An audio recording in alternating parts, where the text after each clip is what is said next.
குறைந்த விலை நிறைந்த தரம் தங்கள் தேவைகள் அனைத்தும் ஒரே இடத்தில். ஜெயச்சந்திரன்.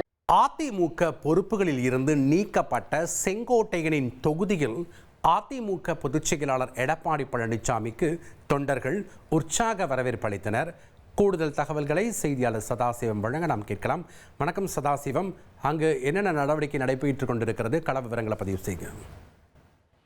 வணக்கம். அதாவது அதிமுகவின் பொதுச் செயலாளர் எடப்பாடி பழனிசாமி அண்மை காலமாக தமிழ் மக்களை காப்போம், தமிழகத்தை மீட்போம் என்ற பயணத்தை தொடங்கி செயல்படுத்தி வருகிறார். இதன் தொடர்ச்சியாகவே இன்று சேலத்திலிருந்து சாலை மார்க்கமாக ஊட்டிக்கு பிரச்சாரம் மேற்கொள்வதற்காக செல்கிறார். இதற்கு முன்னதாக ஈரோடு மாவட்ட வழியாக செல்வதால் அதுவும் முக்கியமாக உட்கட்சி விவகாரங்களான செங்கோட்டையன் அதிமுக ஒருங்கிணைக்க வேண்டும் என்ற கருத்தை வலியுறுத்தியுள்ள நிலையில் கோபி செங்கோட்டையின் ஆதரவாளர்கள் அதிகமாக இருக்கக்கூடும் என அதிமுக தரப்பில் பொதுவாக பார்க்கப்படுகிறது. அதனை உடைக்கும் வகையில் எதிர்க்கட்சி தலைவரும் அதிமுக பொதுச் செயலாளருமான எடப்பாடி பழனிசாமிக்கு உற்சாகமாக வரவேற்பு அளிக்கும் வகையில் அதிமுக புறநகர் கிழக்கு மாவட்ட முன்னாள் அமைச்சர் கே.சி. கருப்பணன் மற்றும் புதிதாக நியமிக்கப்பட்டுள்ள ஏ.கே. செல்வராஜ் தலைமையிலும் உற்சாகமாக எதிர்க்கட்சி தலைவர் எடப்பாடி பழனிசாமிக்கு வரவேற்பு அளிப்பதற்காக ஆயிரக்கணக்கானோர் திரட்டப்பட்டனர்.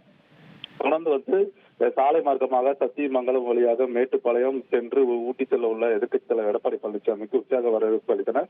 அப்போது அதிமுக தொண்டர்கள் அங்கு கூடியிருந்தவர்கள் இது அதிமுக எடப்பாடியின் கோட்டை என்றவும் எதிர்க்கட்சி தலைவர் எடப்பாடி பழனிசாமி அதிமுக ஆட்சியில் செய்த சாதனை திட்டங்களை குறிப்பிட்டு செய்தனர். இதற்கு முன்னதாக இந்த சம்பவம் நடக்கக்கூடிய கோபியில் செங்கோட்டையன் வீட்டில் இல்லை என தகவல் வெளியாகியுள்ளது.